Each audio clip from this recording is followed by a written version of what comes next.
Chapter 17. It's after 7 before I get home. Riley called an hour ago and said he would not be coming overnight. The confectional, whatever that big word he used was, separation was a success, but he is staying as the hospital overnight to make sure there isn't complications. I walk in the door to my quiet apartment. I change into my quiet pajamas. I eat to a quiet sandwich and then I lie down in my quiet bedroom and open my quiet new book, hoping it can quiet my emotions. Sure enough, 3 hours and the majority of a book later, all the emotionals from the last several days being to seep out of me. I place a bookmark on the page where I stopped reading and I close it. I stare at the book for a long time. I think about Riley, I think about Atlas, I think about how sometimes no matter how convinced you are that your life will turn out to a certain way, all that certainty can be washed away with a simple change in tide. I take the book Atlas bought me and put it in the closet with all my journals. Then I pick up the one that's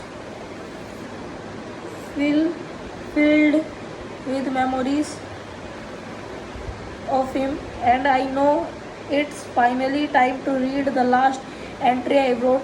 Then I can close the book for good.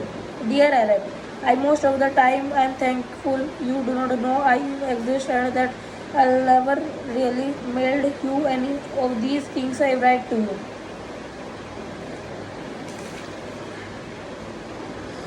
But sometimes, especially tonight, I wish you did. I just need someone to talk to about everything I am feeling. It's been 6 months since I've been seen Atlas, and I honestly do not know where he is or how. How? He is doing so much has happened since the last letter I wrote to you. When Atlas moved to Boston, I thought it was the last time I would see him for the while, but it wasn't. I saw him again after he left several weeks later. It was my 16th birthday, and when he showed up, it became the absolute best day of my life, and then the absolute worst. It had been exactly 42 days, and since Atlas left for Boston, I counted every day like it would help. Somehow I was so depressed. Alan, I still am. People say that teenagers do not know how to love like an adult. Part of me believes that but I am not an adult, and so I have nothing to compare it to. But I do believe it's probably different. I'm sure there's more substance in the love between two adults than there is between two teenagers. There's probably more maturity, more respect, more responsibility, but no matter how different is the substance of love might be at different ages in a person's life, I know that love still has to weight the same. You feel that weight on your shoulder and in your stomach and on your heart, no matter how old you are. I feelings for Atlas are very heavy. Every night I cry myself to sleep and I whisper to just keep swimming, but it's get really hard to swim when you feel like you are en- anchored in water. Now that I think about it, I've probably been experiencing the stage of grief in a sense. Daniel, anger, bargaining, depression, and acceptance. I was deep in the depression stage the night of my 16th birthday.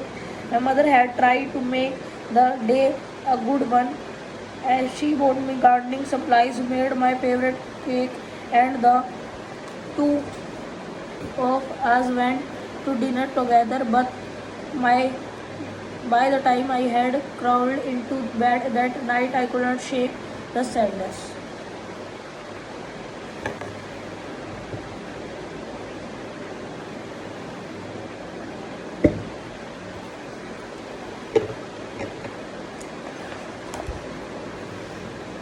I was crying when I heard the top on my window. At first, I thought it had started raining, but then I heard his voice. I jumped up and ran to the window. My heart is hysterics. He was standing there in the dark, smiling at me. I raised the window and helped him inside, and he took me in his arm and held me there for so long while I cried. He smelled so good I could tell him, and I hugged him that he'd put on some much needed weight in just the 6 weeks since the last seen him. He pulled back and wiped the tear off my cheek. Why are you crying, Lily? I was embarrassed that I was crying. I cried a lot that month, probably more than any other month of my. It was probably just the hormones of being a teenage girl mixed with the stress of how my father treated my mother and then having to say goodbye to Atlas. I grabbed a shirt from the floor that dry my eyes when he sat down on the bed. He pulled me against his chest and leaned against my headboard. What are you doing here? I asked him.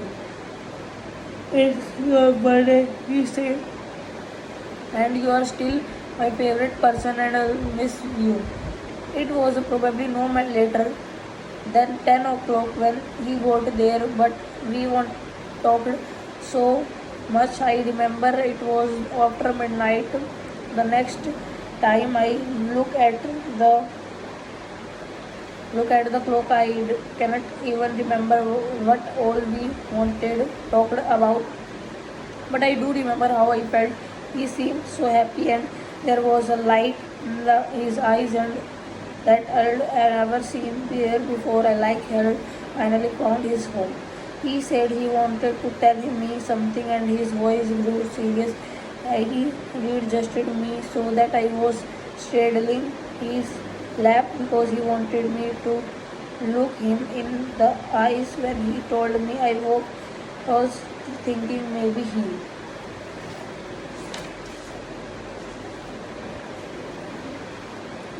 me was about to tell me he had a girlfriend or that he was leaving ever sooner for the military, but that what he said next shocked me. He said the first night he went to that old house, he wasn't there because he needed a place to stay. He went there. He went there. Uh, he, to kill himself. My hands went up to my mouth because I had no idea things had gotten that bad for him.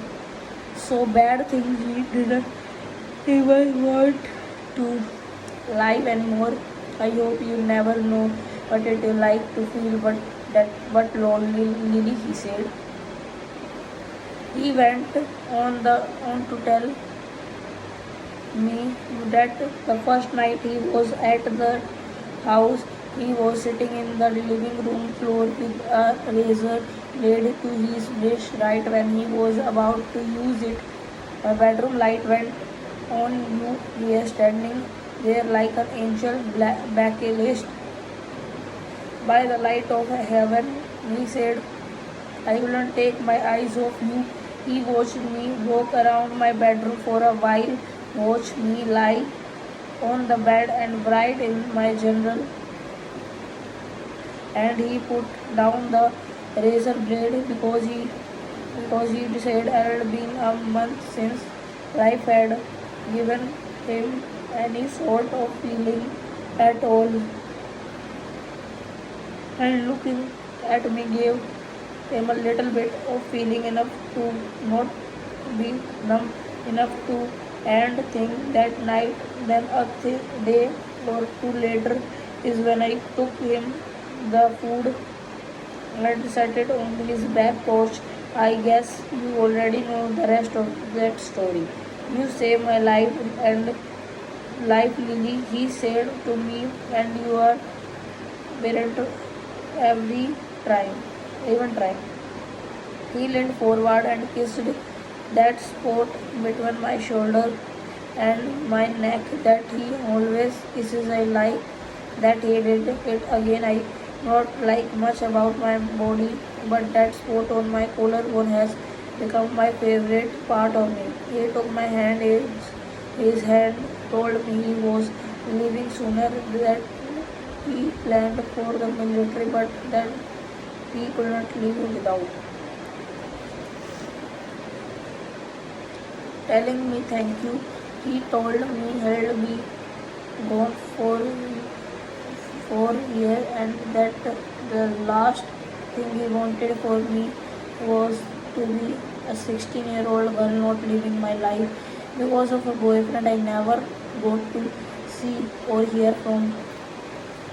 The next thing he said made these blue eyes tear up until they look clear.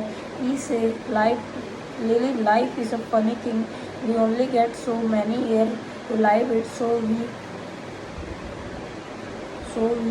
have to do everything we can to make sure those years are as full as they can be. We shouldn't waste time on things that might happen someday or maybe even never. I knew what he was saying, that he was leaving of a military and he didn't want to me hold on him while he was gone. He wasn't really breaking up with me because we weren't ever really together. We were just being two people who help each other when we needed it and go out hurts shoes together along the way. It was hard being let go by someone who had never really grabbed hold of me completely in the first place. In all the time we spent together, I think we both sort of knew this wasn't the forever thing. I'm not sure why, because I could easily love him that way. I think maybe under normal circumstances, if we were together like typical teenager and he had an average life with a home, we could be that kind of couple, the kind of who come together so easy and never experiences a life where reality sometimes interrupts. I didn't even try to get him to change his mind that night. I feel like we have the kind of connection that even the fires of hell couldn't sever. I feel like he could go spend his time in the military and I'll spend my year being a teenager, and then it will all fall back into place when the timing is right. I am going to make promise to you, he said, when my life is good enough for you to be a part of it. I'll come find you, but I do not want you to wait around for me because that might never happen. I didn't like that promise because it meant on one of two things.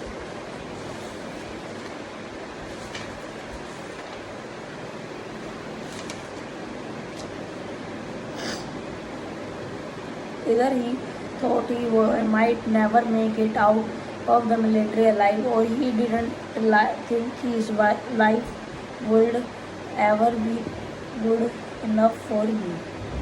His life was already good enough for me, but I nodded my head and forced a smile. If you do not come back for me, I will come for you, and I will not be pretty Atlas Carrigan. He laughed at my threat. Well, it wasn't be too hard to find me. You know exactly where I'll be. I smiled where everything is better. He smiled back in Boston and then he kissed me. Alan, I know you are an adult and know all about what comes next, but I still do not feel comfortable telling you what happened over those next couple of hours. Let's just say we both kissed a lot, we both laughed a lot, we both loved a lot, we both breathed a lot, and we both had a cover out mouth and we as quiet and still as we could so we couldn't get caught. When we were finished, he held me against him, skin to skin, hand to heart. He kissed me and looked straight in my eyes. I love you, Lily, everything you are. I love you. I know those words get thrown around a lot, especially by teenagers, a lot of times prematurely and without much merit. But but when he said them to me, I knew he wasn't saying it like he was in love with me. It wasn't that kind of I love you. Imagine all the people you meet in your life. There are so many. They come in your waves, trickling in and out with the tide. Some waves are much bigger and make more of an impact than others. Sometimes the waves bring with them things from deep in the bottom of the sea and they leave those things those on top the shore imprints against the a grain of sands that prove the waves had once been there alone after the tide recedes.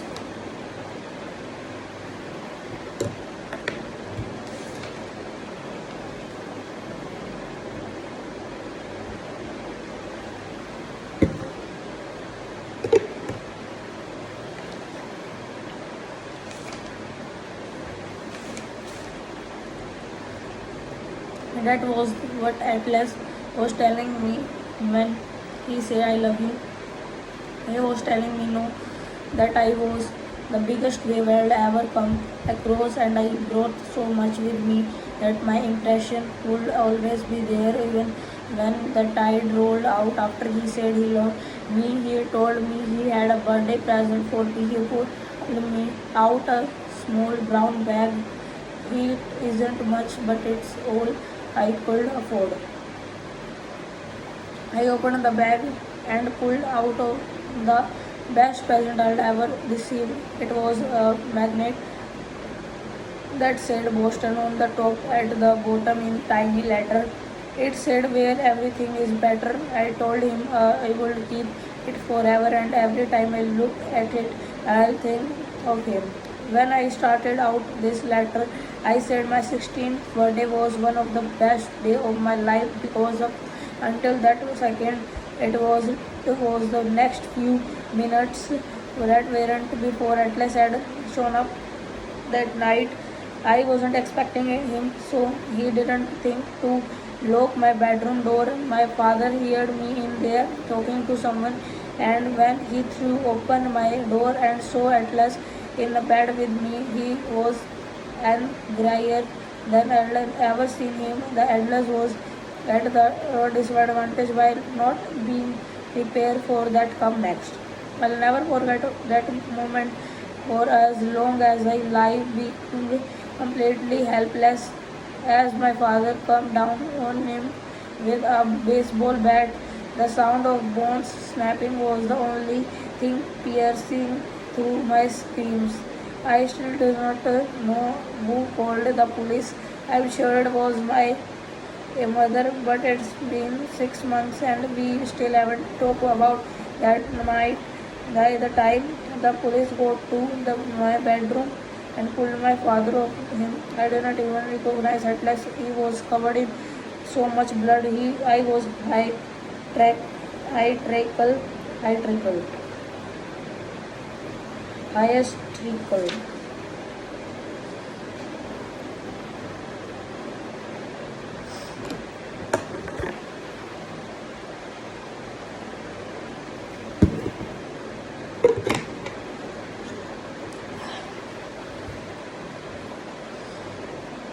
Not only did they have to take Atlas away in an ambulance, they also had to call an ambulance for me because I couldn't breathe. It was the first and only panic attack I ever had. No one would tell me where he was or if he was even okay. My father wasn't even arrested for what done what got out what Atlas had been staying in that old house and that he had been homeless. My father became revered for his heroic act saving his little girl for the homeless boy who manipulated her into having sex with him. My father said I'd have shamed our whole family by giving the town something to gossip about, and let me tell you, they still gossip about it.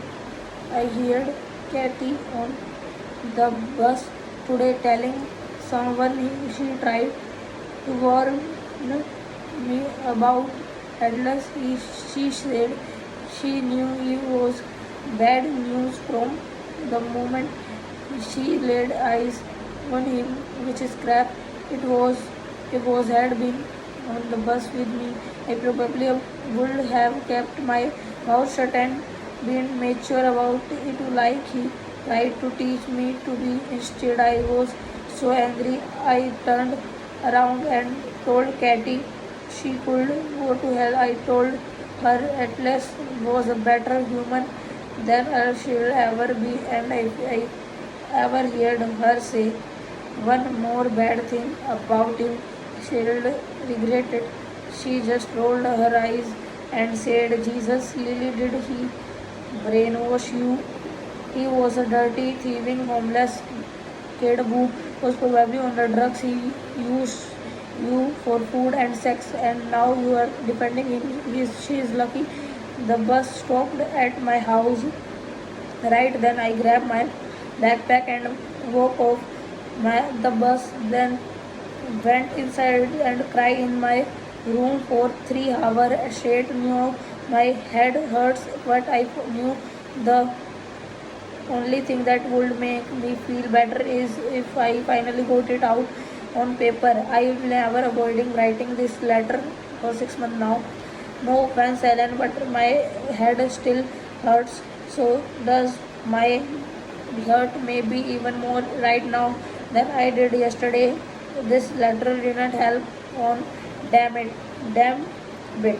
I think I am going to take a break for writing to you for a while. Writing to you reminds me of him, and it all hurts too much until he comes back for me. I am just going keep pretending to be okay. Keep pretending to swim when really and I doing is floating, barely keeping my head above water. Lily.